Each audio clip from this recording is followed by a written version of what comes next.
Hi, I'm Bill Doherty, co-founder of the Doherty Relationship Institute, and I want to talk about something that I've observed as a person in this field of couples therapy for a long time, how we tend to latch on to a very important concept in relationships like attachment, differentiation, and they fill the whole firmament for us. They're everything, because everything comes from that.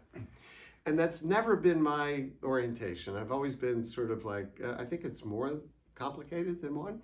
And so, in my view, attachment, which is about how much am I wanted and loved and accepted and appreciated and valued, and differentiation, like how much, where do I end and you begin? How much autonomy do I have? How much do I understand myself, my own thoughts and feelings as a separate person?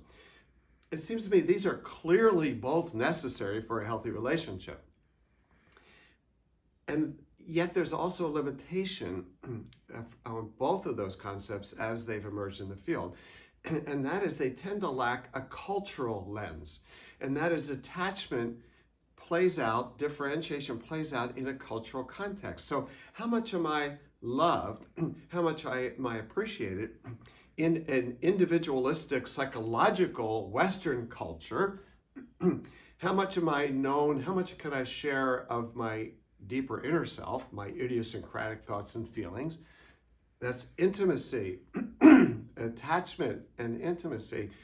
There are cultures where that's not what people do. In fact, throughout most of the history of the world, that's not how people thought about marriage. But yet they can feel thoroughly bonded and attached. And the same thing with differentiation. Again, another valuable concept.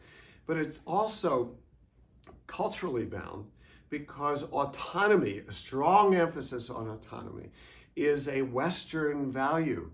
So couples from immigrant cultures, therapists who train outside of the Western world, as well as therapists and experts within Western culture who bring a strong cultural lens, really point out that these concepts of attachment, differentiation, in this case differentiation, emphasizing autonomy, I as a separate individual, people from communal cultures see that as excessive individualism.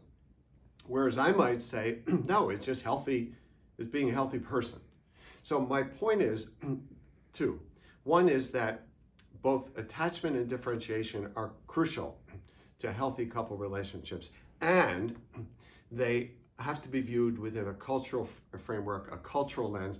And it's really important for us as therapists to understand that our models of therapy, and in this case, couples therapy, all come out of a Western, individualistic, psychologically oriented, intimacy-oriented culture.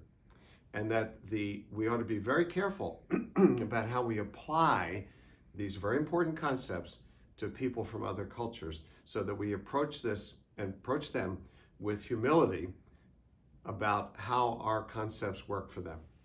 So I hope this has been helpful.